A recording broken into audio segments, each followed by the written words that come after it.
está passando. Tá? Se você está trabalhando num autódromo, pegando um carro passando numa curva, você vai ter que acompanhar esse carro fazendo uma pan. Tá? Se você trabalhar com um shooter muito baixo, por exemplo, 1%, vamos chutar, é baixo, 1% é baixo. É para poucos movimentos, ou seja, um carro é muito rápido para trabalhar com 1% de shooter. O carro, na hora que, se você precisar fazer um slow motion dessa cena do carro passando, ou até congelar esse carro, dar um pause e congelar, o carro vai parecer um vulto, vai parecer todo borrado. Agora, se você usar um shutter 1 por 2.000, 1 por 5.000, aí você consegue congelar esse carro e ele vai aparecer todo delineado, como se ele estivesse realmente parado. Só que ele está passando na sua frente a 100 por hora, por exemplo. Dá pra gente mostrar aqui, entendeu? A câmera de vídeo, ela funciona com a velocidade, né, com shutter de 1/60. Ou seja, 60 avos de segundo. Tá? É o padrão. É o padrão. Aqui a gente vai ligar... Essa câmera aqui, ela é uma câmera profissional, né? Então ela tem uma qualidade de lente, inclusive, que vai dar pra gente mostrar. Olha o que aconteceu. Aqui embaixo, vocês estão vendo tá SS off, tá vendo? Estão lendo ali embaixo? Sim. Aí eu liguei, ficou 1/2000, ou seja, é um shutter muito alto. O que acontece? Precisa de muita luz. Só que o movimento, ó, você está vendo o movimento aqui da minha mão? Não sei se vocês estão vendo. A gente consegue ver muito fracionado, a gente consegue ver quase todos os dedos, mesmo no escuro aqui, você está vendo? O que a gente vai fazer aqui, ó? Vamos aumentar o shutter.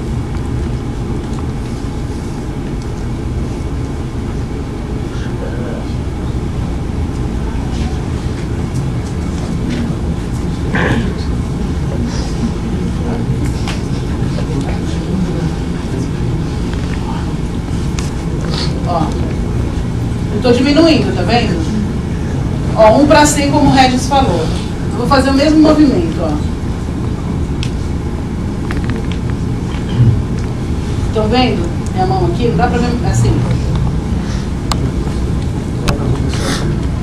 Agora a gente vai tentar aumentar o máximo que a gente conseguir.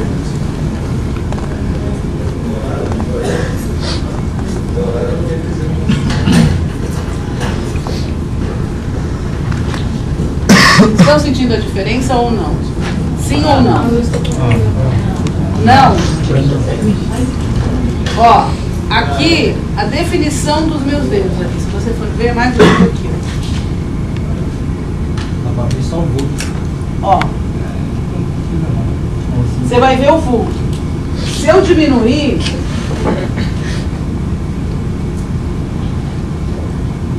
para 100, você vai ver mais vulto ainda. Ou seja, a minha mão fica mais blocada. Parece... Você não consegue ver esse buraco dos dedos, entendeu? Você vê só um ó. Ó. É como se fosse uma mão fechada. Uma mão fechada. O que acontece? Quando você está gravando com shutter, o raio da bicicleta, se você olha o raio de uma bicicleta, fica... Ou uma roda muito rápido, você consegue ver os aros? Não. Com isso aqui, alto, shutter alto, você consegue definir os raios da bicicleta, você consegue definir o movimento. Só que para isso precisa de muita luz. A outra forma de você, se você estiver trabalhando com a íris muito aberta, que é para justamente poder diminuir a profundidade de campo focal, para poder trabalhar essa coisa de mudar o foco do primeiro para o segundo plano e vice-versa, uma das formas, como eu disse, então, é subindo o shutter, que é para diminuir a entrada de luz. A outra forma, a outra forma é mexendo nos filtros da câmera, tá? Você pode usar o filtro número 1, tá? Que é um filtro para você trabalhar em condições normais. Filtro número 2, você vai... É como se fosse colocar eu esqueci o nome disso. Insufilme. Um insufilme, exatamente. É como se fosse colocar um insufilme na frente da câmera. Tá? 3 e 4. Ó, tá vendo que a imagem escureceu? Olha lá. Tá? Escureceu. Você vê que essa daqui é para externa, esse daqui é para interno. Não, para externa, esse é para interno. É isso? 3.200 3.200 Kelvin, 5.500.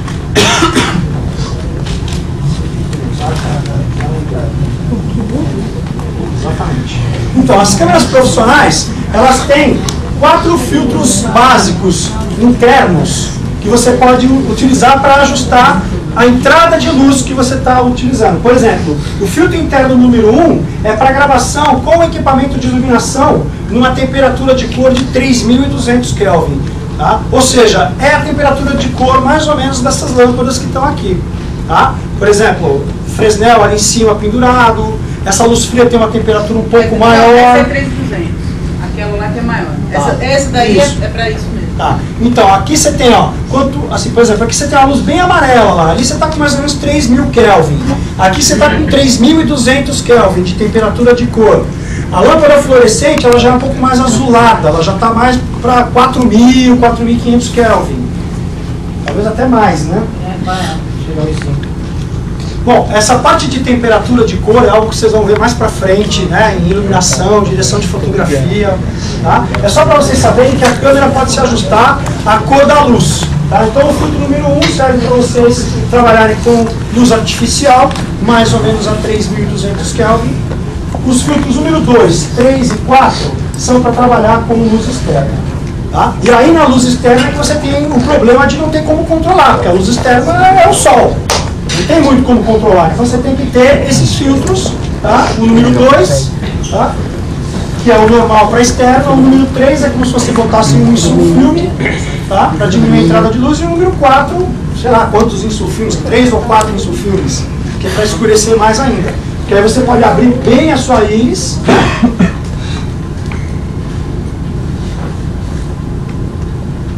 você pode abrir bem a sua íris sem estourar a imagem. E aí você consegue fazer o efeitinho da troca de foco. Olha aqui, ó, os dois rapazes aqui, ó, foco no da frente e foco no de trás. Tá? O que mais? Acho que tem que mostrar das lentes, a diferença das câmeras. Tá. Bom, pessoal, alguma pergunta sobre esse negócio de lente, foco, íris? Tudo isso vocês vão receber material para explicar com as apostilas e tudo mais, tá? Que é um fator, são coisas bem técnicas, né? A gente está só dando uma apresentação para vocês terem o primeiro contato. Só saber o negócio do foco, no caso, quando for decupar o roteiro técnico, vai ter uma cena de uma pessoa atrás e outra na frente. Eu quero ver esse lance aí, de poder mudar o foco. Põe no roteiro técnico, mas eu ponho de que sentido, não é necessário. Não é necessário colocar que vai haver uma troca de foco de primeiro e segundo plano a princípio.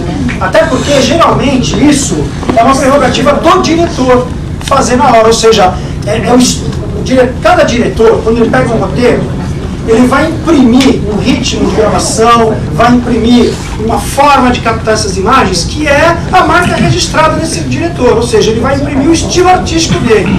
E trabalhar com a linguagem audiovisual, com esses efeitos que as câmeras proporcionam, faz parte do estilo de um determinado diretor ou de um cineasta.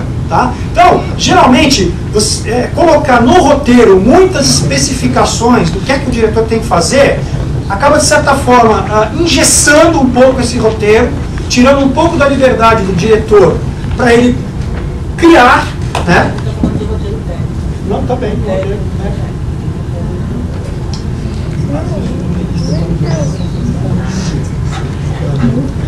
Bom, então é assim, no roteiro técnico, então, para não ficar uma coisa muito engessada, você pode trabalhar sem fazer essas especificações. A não ser que o diretor tenha muita certeza de que aquilo que ele quer fazer, que ele já sabe o resultado que vai ter, ele pode até colocar ali no roteiro técnico. Mas não está no dia, não está na hora. Depende da situação de luz que você quer, entendeu? Por exemplo, para você fazer isso, você tem que saber direitinho a locação, o que você vai fazer. Aí assim, você pode até colocar no roteiro técnico, mas assim, quando é certeza, eu preciso disso.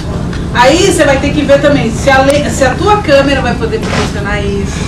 Aí você tem toda porque isso daqui, por exemplo, essa correção de foco, para essa câmera é uma situação, para essa câmera é outra situação.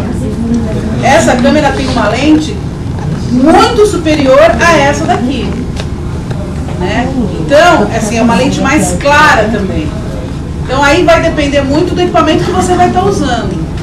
Se é essencial na tua cena ter a correção de foco, eu preciso dessa passada, eu saio de um primeiro plano que tem alguma coisa e vou para um segundo plano, que eu vou descortinar o que está acontecendo, que nem a primeira cena hoje, não sei se vocês chegaram a ver, que ó, é importantíssimo, quem puder assistir essa novela das 6 agora, Cordel Encantado, que abre com uma cena de um cacto em primeiro plano, não sei se vocês viram, e as pessoas pequenininhas lá no fundo, né?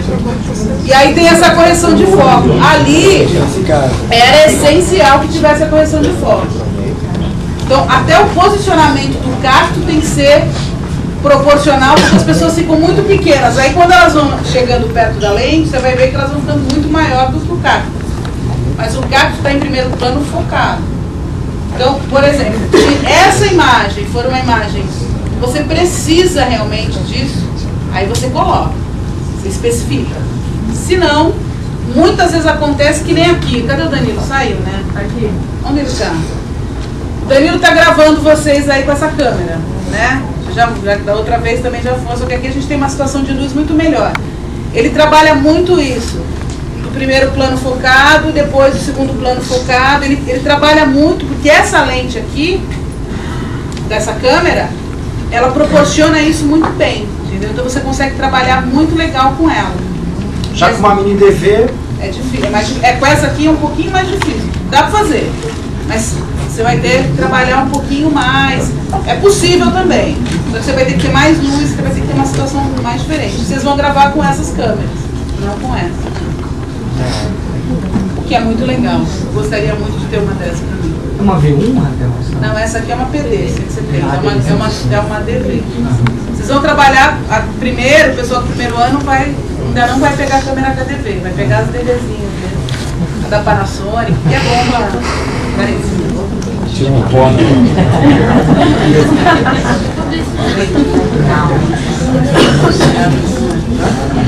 Bom, pessoal, outra coisa. Eu sei, tá difícil de entender. Ah, deixa eu falar uma coisa. Lembra que vocês me perguntaram o que era o Dolly? Quem foi? A Flávia? Não. Foi, né? Uma diferença.